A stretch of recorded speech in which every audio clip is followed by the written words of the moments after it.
नमस्ते बच्चों, क्या हाल चाल है? कैसे हैं आप सब लोग? 2 दिन की कड़ी मेहनत, 1.5 दिन, ओके, 1.5 डे हमारा मतलब ऐसे फुल मेहनत की है हम लोगों ने साइंस में।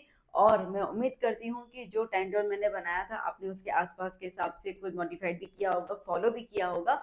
और अभी तक आपकी प्रिपरेशन जो है वो ऑलमोस्ट खत्म हो चुकी होगी, हो ही जाने चाहिए। टाइम टेबल ऐसे तो बनाया था हम लोगों ने, ठीक है। और दूसरी बात यह है कि जो वीडियोस वगैरह मैंने आपको प्रोवाइड किए, आई होप कि आपको वो हेल्पफुल रहे होंगे। आपने उसमें क्वेश्चन आंसर्स लर्न किए होंगे अच्छे से। मैंने डिटेल में एक्सप्लेन भी किया, सो दैट एक चैप्टर का रिव्यू भी आ जाता है क्वेश्चन आंसर्स में और थोड़े से इंपॉर्टेंट चीजें पता भी चल जाती है।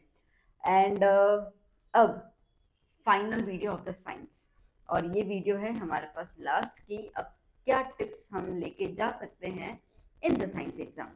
तो सबसे पहले बात करूंगी मैं, जो आपको सुनना है ध्यान से, ठीक है? तो ध्यान से सुनिएगा। सबसे पहले ये है कि आपको आंसर लिखना है पॉइंट टू पॉइंट, ठीक है ना? तो बेसिकली देखिए बेटा, ये एसएसटी का एग्जाम नहीं कि आपको लेंथ दिखानी होगी, ठीक है? इंग्लिश नहीं कि आपको पूरी कहानी वहाँ पे थोप के आनी है, ऐसा कुछ नहीं है। इट्स अ साइंस, और साइंस में आपको सिस्टमेटिक लिखना होता है, ओके? जो पूछा है उतना ही लिखना है, उसके आगे पीछे कुछ नहीं लिखना है। पहला पॉइंट क्लियर हो गया। दूसरा पॉइंट ये है कि जब आपके पास डायग्राम्स ड्रॉ करने के लिए आएंगे तो प्लीज आप उसको पेंसिल से ड्रॉ कीजिएगा, और वो भी करेक्टली लेबल जरूर कीजिएगा, ठीक है? लेबलिंग करना बहुत जरूरी है।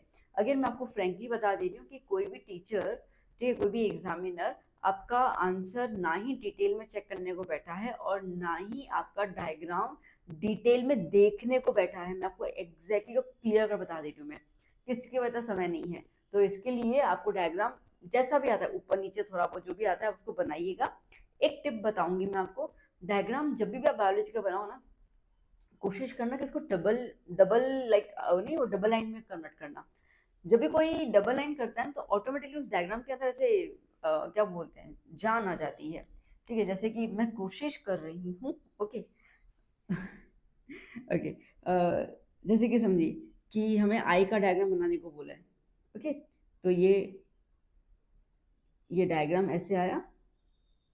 अब इसको ना क्या कर लिया अपन ने, देखो डबल, जैसे ही मैं डबल लाइन करूंगी ना ऑटोमेटिकली मैं जो है वो ऐसा ऐसा दिखेगा कि मैं तो भैया पिकासो के वंश से आई हुई हूँ, ठीक है? बिल्कुल ऐसे थोड़ी सी चीजें जो हैं वो आपको आगे बताई है, ठीक है, कैसे करना है ये। क्लियर, सिंपल सी बात है। तो ऐसे करके बाकी आपको जहां पर, ठीक है, जहां पर जो लेबलिंग करनी है आप वो लेबलिंग करेंगे, ओके? लेबलिंग जब आप करेंगे ना तो डायग्राम का लाइन टेढ़ा मेरा ये वो थोड़ा सा ढक जाता है, कोई फर्क नहीं पड़ता है उससे।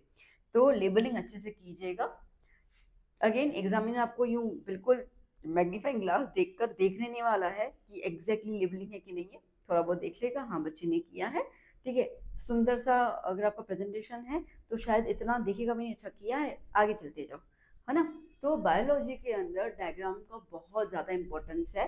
तो अगर मैं बायोलॉजी की बात करती हूँ कि जब आप बायोलॉजी सेक्शन अटेंड करने वाले हैं, बायो सेक्शन, ठीक है, तो उसके अंदर डायग्राम का इंपॉर्टेंस है। प्लस इसमें ना जो भी इंपॉर्टेंट लाइन है ना, या इंपॉर्टेंट जो भी वर्ड्स आपको दिख रहे हैं उसको प्लीज अंडरलाइन जरूर कीजिएगा, ठीक है? उसको अंडरलाइन जरूर कीजिएगा क्योंकि इसमें आपने यही चीज शो कर सकते हो और कुछ शो नहीं करना है, ठीक है? तो बायोलॉजी में अच्छा डायग्राम और इंपॉर्टेंट पॉइंट्स को अंडरलाइन, क्लियर, ओके।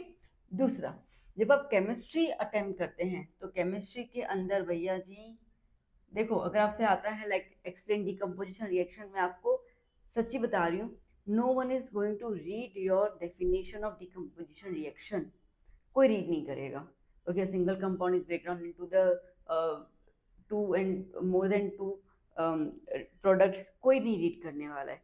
हाँ, सीधा ध्यान जाएगा रिएक्शन पे, ठीक है? तो आप जो रिएक्शन लिखोगे ना सीधा ध्यान उस पर चला जाएगा। बात पते की है, समझ में आ रही है मैं क्या बोल रही हूँ? तो इसके लिए केमिकल रिएक्शंस पे आपको बहुत बहुत ध्यान देना है, अच्छे से प्रेजेंटेशन करना है। जहाँ पे हीट है वहाँ पे हीट बतानी है, जब पे टेम्परेचर है, जब पे कैटलिस्ट है, वो सब चीज़ें आपको अच्छे से प्रेजेंट करना है, करना पड़ेगा। There is no other option, ठीक है? तो जैसे आप ये करोगे ना तो आप आगे पीछे स्टेटमेंट नहीं भी लिखोगे कोई फर्क नहीं पड़ता। आप जो भी लिखोगे किसी का ध्यान नहीं जाने वाला, सीधा ध्यान जाएगा केमिकल रिएक्शंस में। तो अगर केमिस्ट्री में मार्क्स स्कोर करने हैं, अभी भी आपके पास टाइम है, ठीक है? नोटबुक उठाइए और टेक्स्ट बुक में जितने भी केमिकल रिएक्शन है ना बस उसको दो दो तीन तीन तीन तीन बार लिखें। आपको अच्छे से आते हैं तो वेल एंड गुड, कोई दिक्कत नहीं है। नहीं है, थोड़ा सा कुछ कमजोरी है तो उसको लिखिएगा, जरूर आपको ये हेल्प करेगा। स्टिल वी हैव टाइम, कोई दिक्कत नहीं है। कल 10 बजे का एग्जाम है, आज रात को मेहनत करनी है, ठीक है? फिर तो आराम ही है, फिर तो हिंदी का एग्जाम है, क्या ही है। या संस्कृत का, ठीक है। तो अब जो मेन स्कोरिंग है वो आज ही है, तो आज अगर थोड़ी जग भी लिए रात को तो क्या ही फर्क पड़ता है ना। तो ये चीज है। न्यूमेरिकल्स अटेम्प्ट करते हैं तो एक तो फॉर्मूला आप अच्छे से मेंशन करेंगे, ठीक है, और उसके बाद उसका यूनिट जो है वो अच्छे से रिप्रेजेंट करेंगे, ठीक है, ये चीज जरूरी है। फिजिक्स के अंदर इतना इंपॉर्टेंट रहता है, फिजिक्स के अंदर फॉर्मूलाज का बहुत ज्यादा इंपॉर्टेंस होता है, ठीक है। अंडरलाइन द इंपॉर्टेंट वर्ड्स मैंने बता दिया। See your paper is a mirror, आप जैसे हो आप वैसा पेपर प्रेजेंट करोगे, ठीक है। आपका पेपर ही आपका एक चेहरा बनता है जो एग्जामिनर को दिखाता है कि आप किस टाइप के बच्चे हो, ठीक है। यूं ही चीजें चलाने वाले हो, ठीक है, लिख दिया, कोई भी पेपर का मतलब आप सीरियस नहीं हो, इंपॉर्टेंस नहीं है पेपर का आपकी जिंदगी में, आपको वहीं से पता आपकी राइटिंग, आपका प्रेजेंटेशन, यहाँ से टीचर मतलब पहचान जाता है कि ये बच्चा किस टाइप का है। तो शुरुआत में मार्क्स भी वैसे टाइप के आते हैं, ठीक है। मैं आपको फ्रेंकली बता दें, एक बच्चा को बहुत सुंदर राइटिंग है, चलो ना, लास्ट ईयर का एग्जाम्पल मैं दे रही हूँ आपको, मेरे ही क्लास का बच्चा, फ्रेंकली बता रही हूँ मैं आपको, ठीक है, कोचिंग एकेडमी ऑफलाइन, तो मेरे ही क्लास का बच्चा स्टडी में बहुत वीक, ठीक है। मतलब ऐसा था कि जब मैंने उसको करवाया था ना, बस वो एग्जाम दे गया, बस भगवान जी पास हो जाए, लड़का पास हो जाए, ठीक है, क्लास का नाम नहीं डूबना चाहिए, बस पास हो जाए, ये बहुत टेंशन थी मेरे को। और एक तरह से मुझे यकीन भी था कि पास हो जाएगा, क्यों, क्योंकि उसकी राइटिंग माशाल्लाह थी, ठीक है। इतनी सुंदर राइटिंग थी उसकी, इतनी सुंदर राइटिंग थी, ठीक है, कि वो राइटिंग को देख कर ना टीचर को ऐसा लगे कि यार बच्चा तो कितना होशियार है, और वो हुआ भी।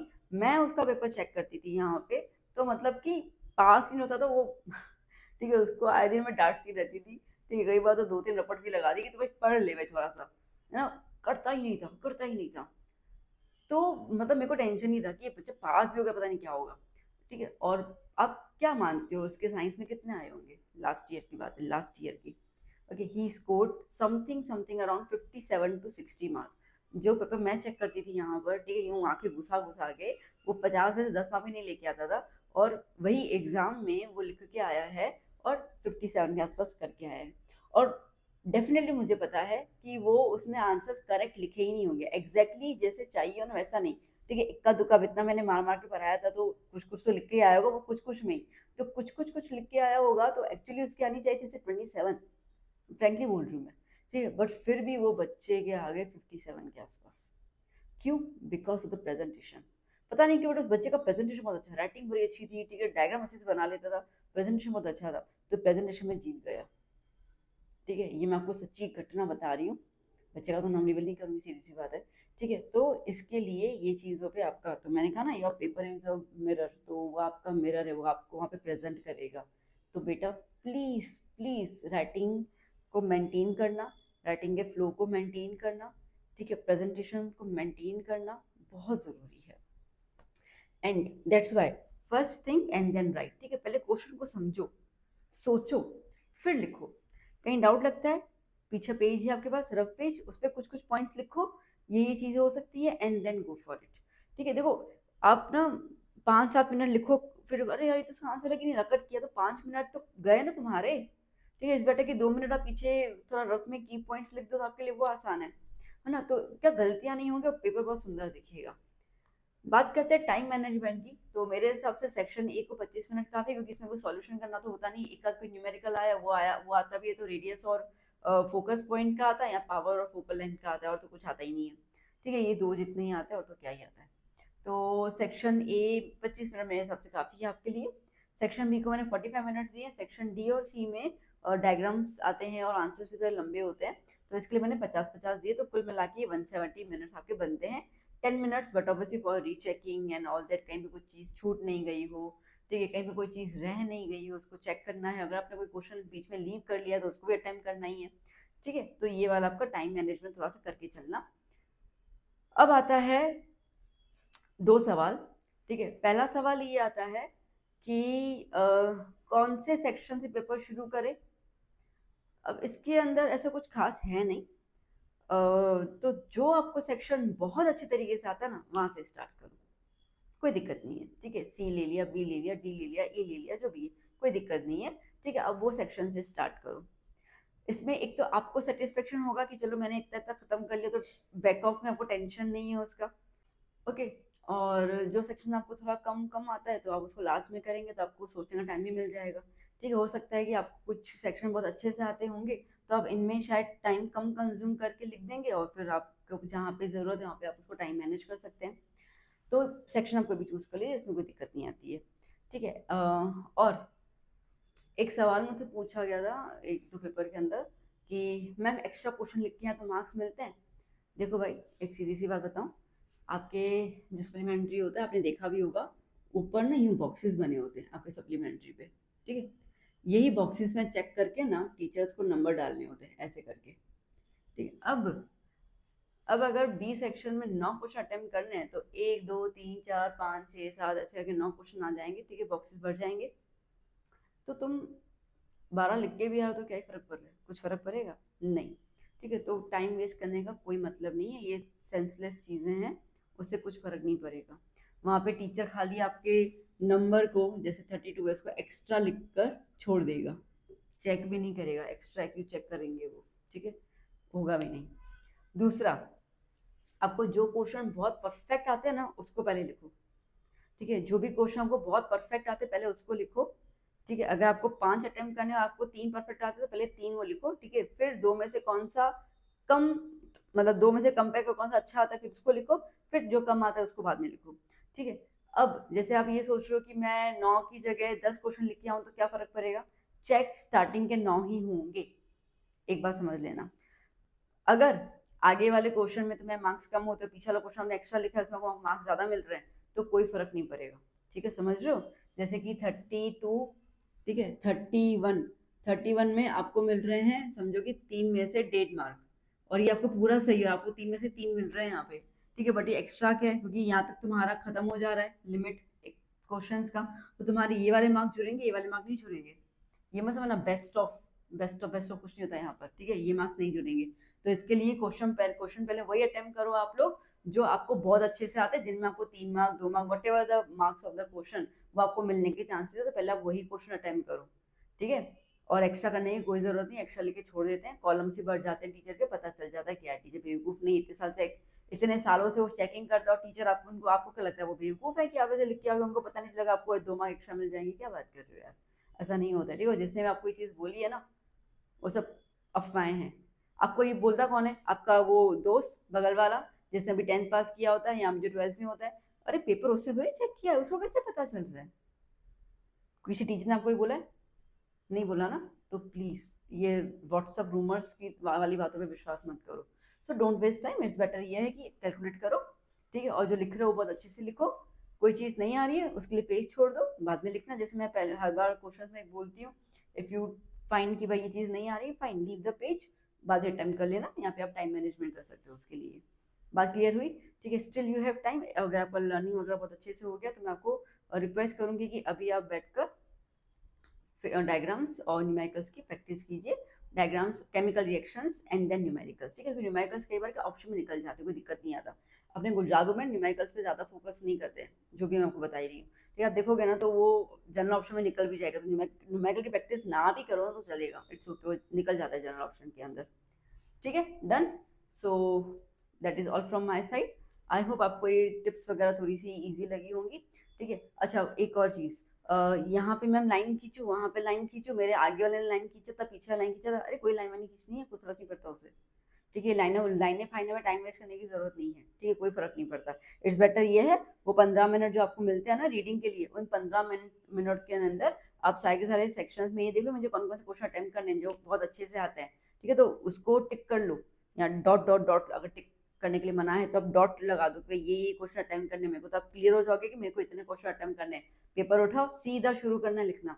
ठीक है, यहाँ देखना है, वहाँ देखना है, ये नैन मटक का, वो नैन मटक का, ये सब कब, मैंने पहले ही बताया हुआ है, लास्ट में करना, बिल्कुल last last.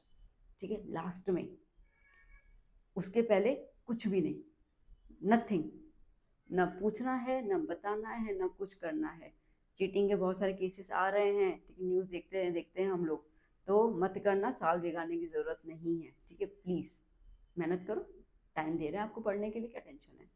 Okay, so done, all the best, बहुत अच्छे से पेपर करके आइएगा। मेरी दुआएं आपके साथ है, बस पूरी रात भगवान के यहाँ मेरी प्रार्थना चलेगी कि बस मेरे बच्चों का पेपर माशाल्लाह जाए, और कल आके मुझे ज़रूर बताइएगा कि आपका पेपर कैसा गया। मिलते हैं हम लोग कल आपके पेपर की रिव्यू को लेने के लिए। And best of luck, God bless you. आप ज़िंदगी में बहुत बहुत तरक्की करें। अच्छे से मम्मी पापा का आशीर्वाद लेके जाइएगा, दही चीनी खा के जाइएगा, दादा जी का आशीर्वाद लेके जाइएगा, और रिलैक्स होके जाइएगा। कोई हड़बड़ाहट नहीं है, ये ज़िंदगी का आखिरी एग्ज़ाम नहीं है, कुछ भी नहीं है। इट्स जस्ट अ पेपर, आप जा रहे हो और लेके आ जा रहे हो, ख़त्म। ठीक है, तो स्ट्रेस में लेने की कोई ज़रूरत नहीं है। Bye bye, love you all.